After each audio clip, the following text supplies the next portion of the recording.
মানুষ যদি তার জীবনের উদ্দেশ্য বানায় পয়সা করে উপার্জন করা, জীবিকা নির্বাহ করা, এটাই যদি মানুষের উদ্দেশ্য হয়, তাহলে অন্য অন্য পশু পাখি জীব জন্তুর মানুষের সাথে তেমন কোনো পার্থক্য থাকে না। ধরুন একটি পাখির উদ্দেশ্য হচ্ছে সকালে বাসা থেকে বের হয়ে সন্ধ্যা পর্যন্ত শুধু খাবারের তালাশ করা।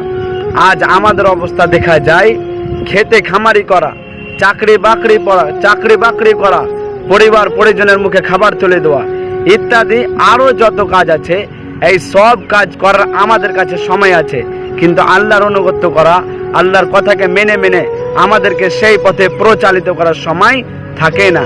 জীবনের যেটা আসল উদ্দেশ্য সেটা আমরা ভুলে গিয়েছি, শুধুমাত্র এই দুনিয়ার লোভ লালসায় পড়ে গিয়েছি, এই দুনিয়ার মায়ে পড়ে গিয়েছি, এই দুনিয়ার মায়ে জালে আমরা ফেসে গিয়েছি।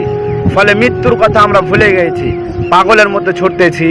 আরও টাকা লাগবে, আরও জোশ লাগবে, আরও খেতি লাগবে, আরও বাড়ি লাগবে, আরও জমি জায়গা লাগবে। আমার এত টাকা পয়সা করে আপনার কি হবে?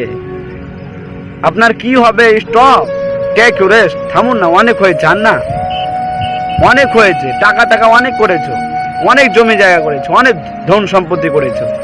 স্টপ, থেমে যান, অনেক হয়েছে। একটু বসেন আর ভাবেন, একটু বসেন আর ভাবেন যে আমাকে চলে যেতে হবে, আমাকে তোমাকে চলে যেতে হবে, সবাইকে চলে যেতে হবে। এই কলহল, এই ব্যস্ততা, এই টাকা পয়সা, জমি জায়গা, ধন দৌলত সব কিছুই থাকবে, থাকবো না আমি আপনি? কি ভাবছেন? সেই জন্য বলি এই চাও ছেড়ে দাও। অনেকে বলে ওর গাড়ি আছে আমার গাড়ি নাই, ওর বাইক আছে আমার বাইক নাই, ওর বাড়ি ঘর আছে আমার বাড়ি ঘর নাই। সেই জন্য বলি আল্লাহ যেহেতু আমাদেরকে বাঁচিয়ে দিয়েছে, এই শ্বাস নিতে পারতেছি, এই দুনিয়ার জমিনে আমরা শ্বাস নিঃশ্বাস নিতে পারতেছি, সেটাই আল্লাহর কাছে শুকরিয়া আদায় করতে হবে। কিন্তু আফসোস আমরা আল্লাহর শুকরিয়া আদায় করি না, পাগলের মতো ছুটে বেড়াচ্ছে। আরও টাকা লাগবে, আরও জোশ লাগবে, আরও খেতি লাগবে, আরও বাড়ি লাগবে, আরও টাকা জমি জায়গার অঠল লেগে বানাতে হবে আমার।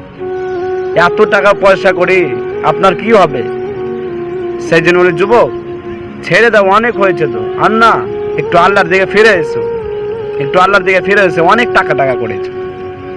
স্টপ, থেমে যান, একটু বসেন আর ভাবেন যে চলে যেতে হবে, একদিন চলে যেতে হবে। কেউ বেঁচে থাকবে না, আর কেউ বাঁচার জন্য আসে নাই, সবাইকে একে একে চলে যেতে হবে। এই কলহল, এই টাকা পয়সা, ধন দৌলত সব কিছু পড়ে থাকবে, থাকবো না আমি আপনি?